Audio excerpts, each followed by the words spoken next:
I'd like to thank you all for being here today, welcoming people that I recognize, and I hope a lot of new people.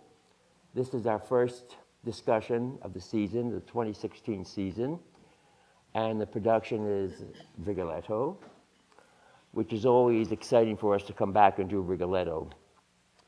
For me it is because it's one of my favorite operas. It's for many reasons, but it's great for the young singers.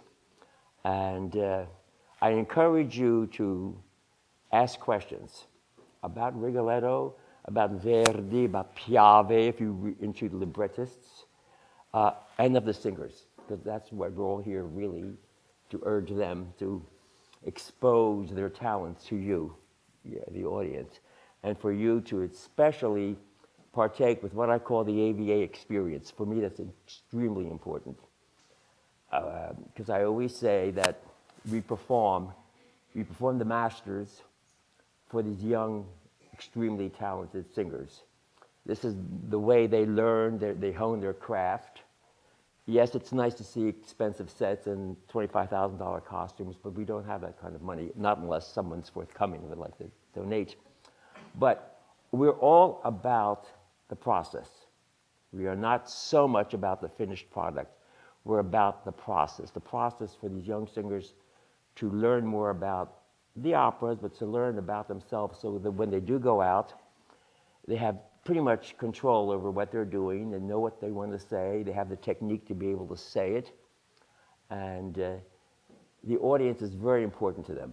It's very important to AVA that they get feedback from you, that you talk to them, go up. They love to be acknowledged. So I urge you, see, they're singers, they like to be acknowledged. So I urge you to make friends with them.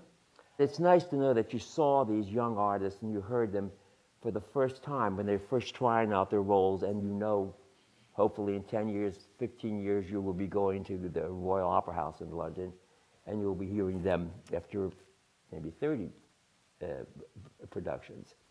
So this is the AVA experience. They're learning, you're coming, encouraging, and we're thankful that we're in music, that we have these great composers like Mozart and Verdi and all of them that we work at and we present to you, the public, and they feed on your reaction. So a person who has been extremely active and well-known, and as a singer, as an actor, as a director, TV, stage, whatever, Tito Capobianco. We're so privileged to have him back again. He's a regular here at AVA, and he loves working with young people, which is important. And they get all that things that happened 30, 40 years ago and what's happening today on the stage. And he has a fabulous sense of the stage. There's no question about it. Who knows what production of Rigoletto this is for him? He probably doesn't, incalculable. But we're thrilled that he's here. And I think, Tito, it would be nice if you say a few words about whatever you want. Cosa vuoi? 2 parole, sì. Yes. Maestro Capobianco.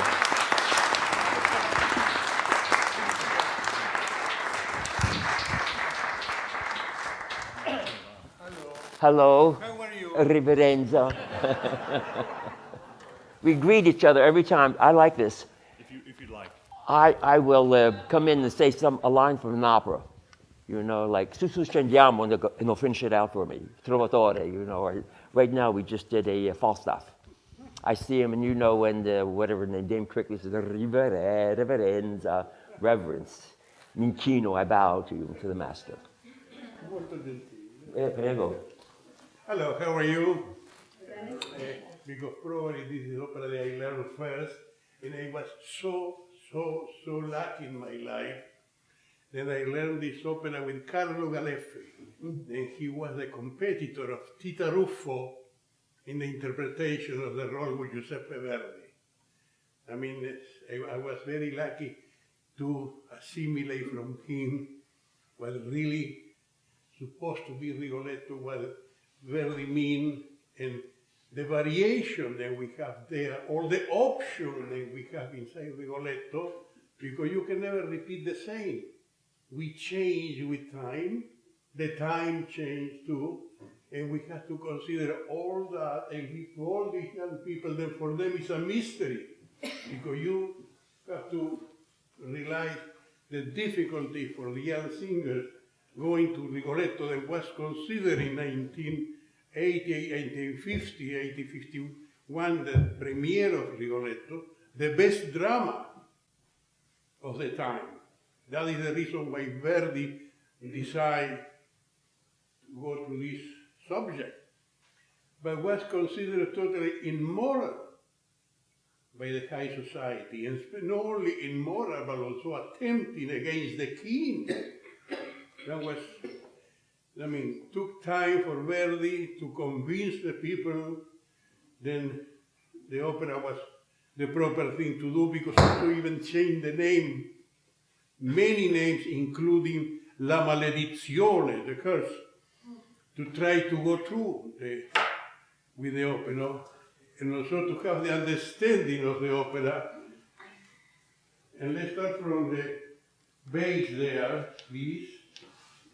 Who are you, please? My name is Anthony Schneider. They don't understand you. My name is Anthony Schneider. Sorry, I was readjusting my sword, my prop. Oh, there we go. And I am in my final year at AVA. I'm a bass, and I'm singing the role of Sparafucile, the assassin. And did you want me to talk about it? Yeah. So he's for me, the journey's kind of been one of trying to find a balance between, bigness and loudness and a kind of quietness that is very menacing, to try to find a way to sing and to deliver the role, but being quietly menacing and not being obviously kind of all the time. And that's what I find really interesting listening to all these great basses, listening to these recordings, is that it feels so kind of velvety and round and rich on the surface, but you can feel that intensity underneath it. And so how that's... you feel the intensity? Why you have to define first of all anything else? What kind of business you are? Who are you? How you make your living? I'm an assassin. Killing people? Yeah, I kill people. And I take pride in my work. And you feel Yeah. you feel an expert. Yeah, exactly. And you never fail. No. You have more than one choice. But more than one choice? Yes, to kill. You say that Yeah. to Rigoletto. Yeah, I just need one stab, that's it. And the second choice, what it is? Second choice? What do you mean? Second choice, we say, to kill people. First yourself, go and kill. And second, una stoccata e muore.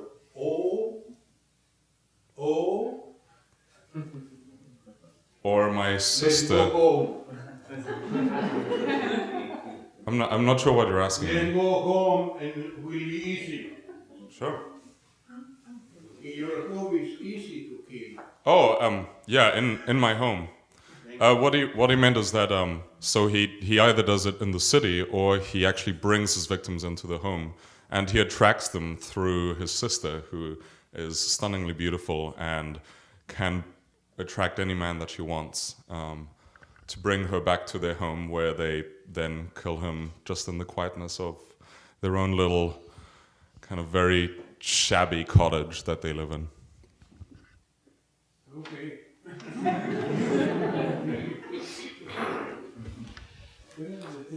Tito, here.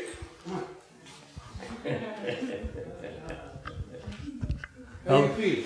How I feel about Yes. my name is John Matthew Myers. I'm a first year, and I am singing the Duke of Mantua. And how I feel about the Duke? Of course. He's very self-entitled. He is the Duke.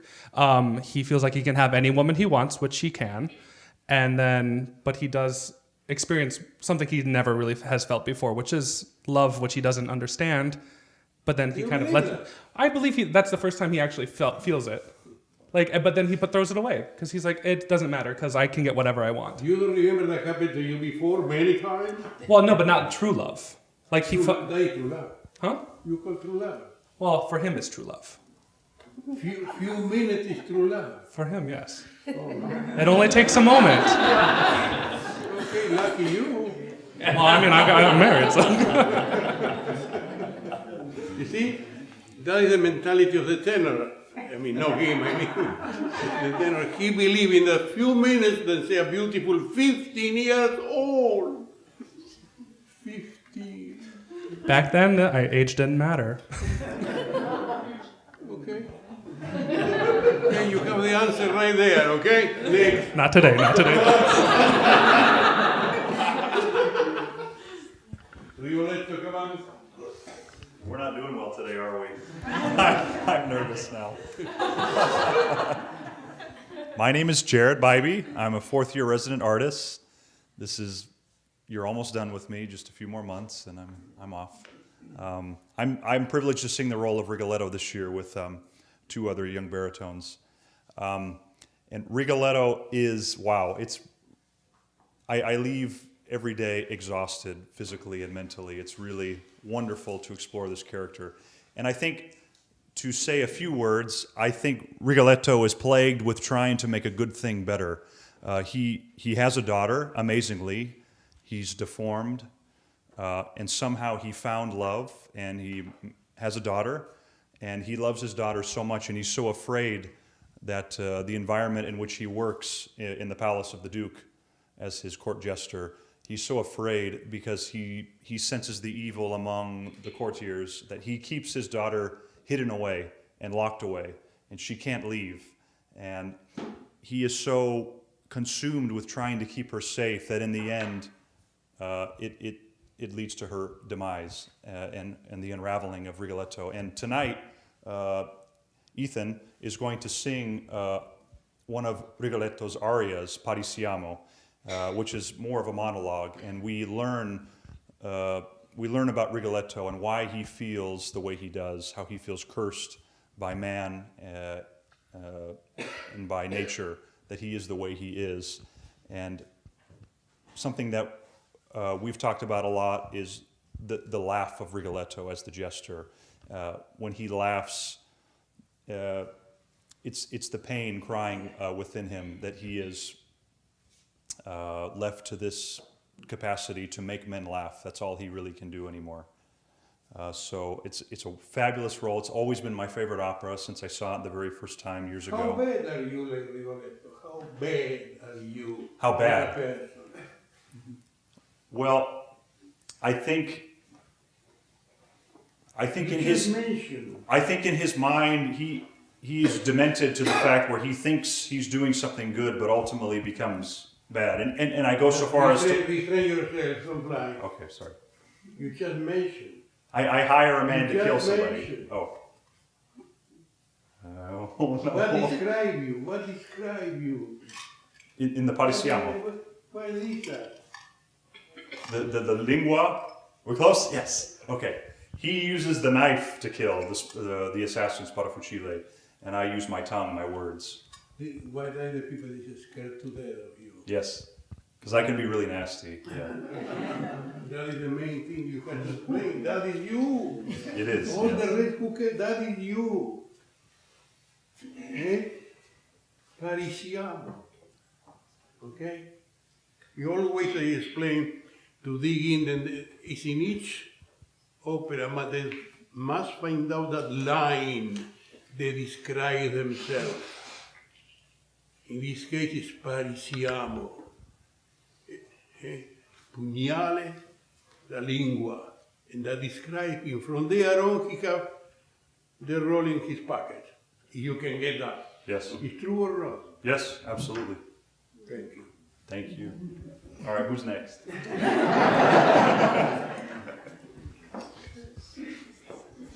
Hello, my name is Karen Barraza. I'm a fourth-year resident artist, and I'm doing the role of Gilda, Rigoletto's daughter.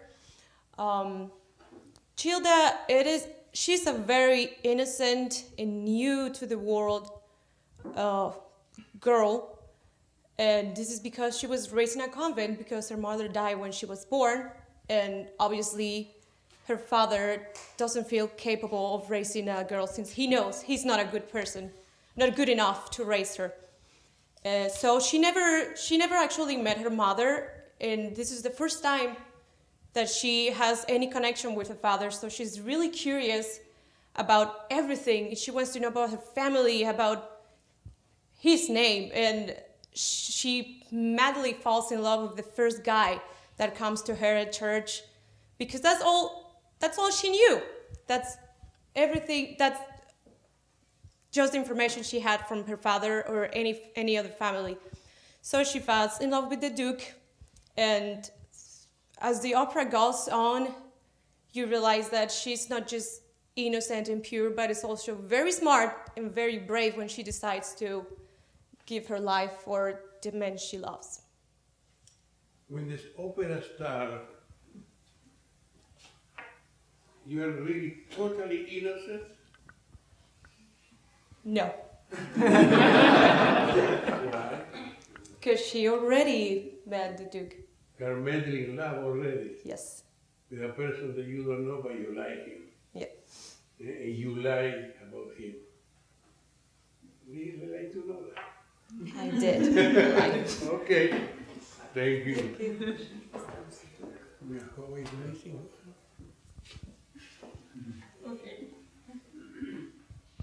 Hi, I am Alejandra Gomez. This is my first year here at AVA, and I'm doing the role of Maddalena, Sparafucile's sister. And I think, Very innocent, almost like Gilda.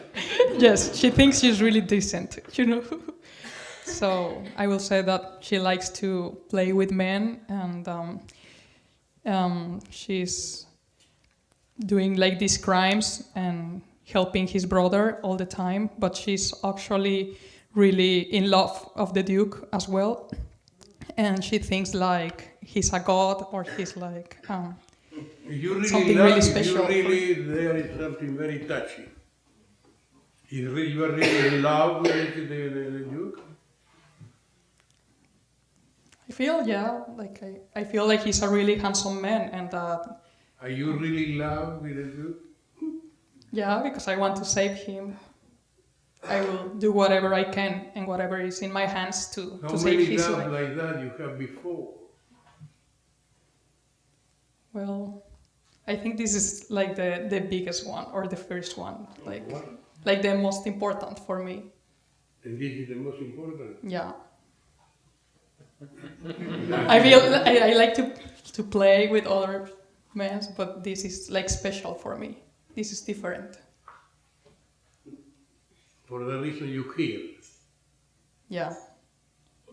For the reason that I won't obey my brother.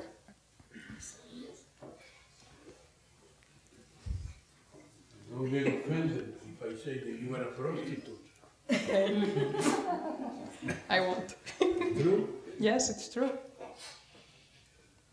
That is what you are. And because it is not love, no, hate with him. At the end, what you do when you go with him there and come back? Yeah, my job. Like, Eh? yeah, Bye bye, thank you very much. yeah, that's my job. Okay. Okay, well, I am sure you will enjoy Rigoletto. We have really a beautiful cast of young people. It's impossible not to cry in Rigoletto. Impossible.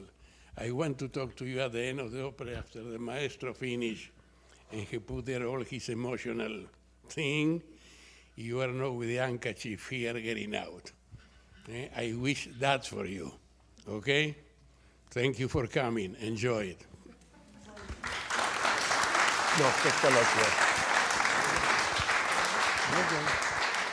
yeah, I think we should get to some music so you could hear all these things that they talked about, how they perceived them. Dimi. So, we haven't mentioned Monterone yet, which I just think bears mentioning since he puts the curse on Rigoletto that the entire opera is about. Yeah, sure. Well, why don't you tell us then what Monterone is? I have the microphone.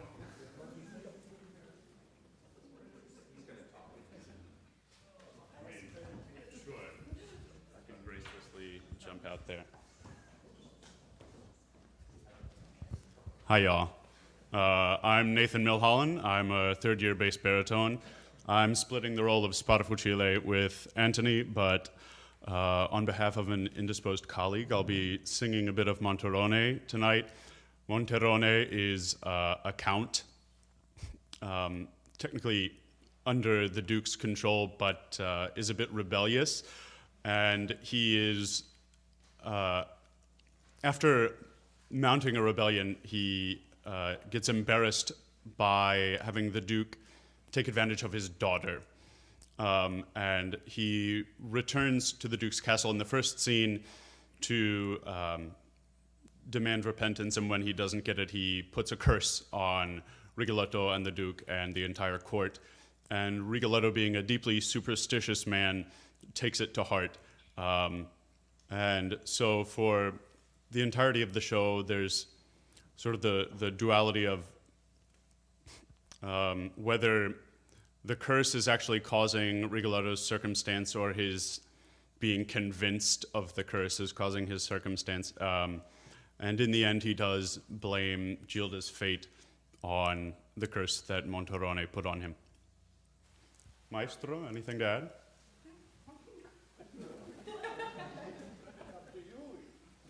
All right, cheers. Are we ready to get Yes, we're ready to get to the music, yes. Okay, this is just two things historically showing the place where Rigoletto is. Rigoletto, 1851. It was first done in Venice, La Fenice. And as Maestro Capobianco said, it was, northern Italy was under the control of the Austrians at that time, and they had censors. They had censors. You can't do this on the stage. You can't show a king being assassinated. And this is based on Le Roi s'amuse by Victor Hugo, which is based on the real life of Francois I. And Mr. over here is Monsieur, that's it. His daughter Diane of Poitiers, they're all real people, historically. You couldn't show that, and let alone an attempted assassination on the king. So they had to change everything to their chagrin, and they placed it in the Duchy of Mantova. And that made it an easier going. There were other considerations.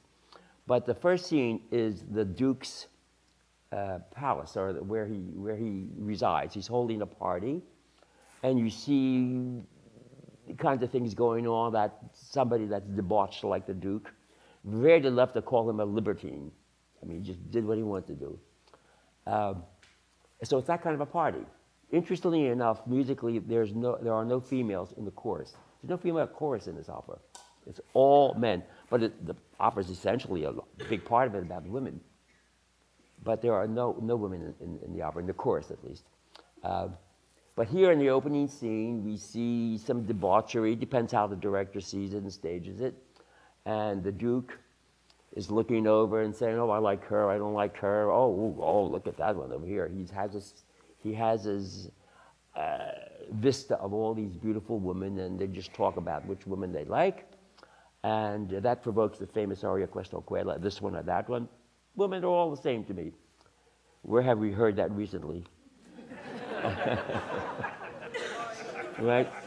I mean, can you imagine what a director can do with that scenario with this opera? But going on with it, eventually the father, Monterone, comes in and demands Diane de Poitiers her release, and the jester does what he's supposed to do. He jests. He makes fun of him, and the courtiers just love it. They hate Rigoletto because he makes fun of everybody, but they like it when he makes fun of other people. When he makes fun of themselves, that's a different matter. But when they just absolutely do it. So this is the confrontation that we have, the tension that's set up in the first scene of Rigoletto. So I think we should start. Now, mind you, we don't have all the scenery and the props up here, so they will dramatically do what is necessary, although, as you notice, there are no props and there are no costumes. So that places them into more an inventive mode, which I like. Anyway, let's start from the beginning, and maybe we should start with Bunko. Is that all right?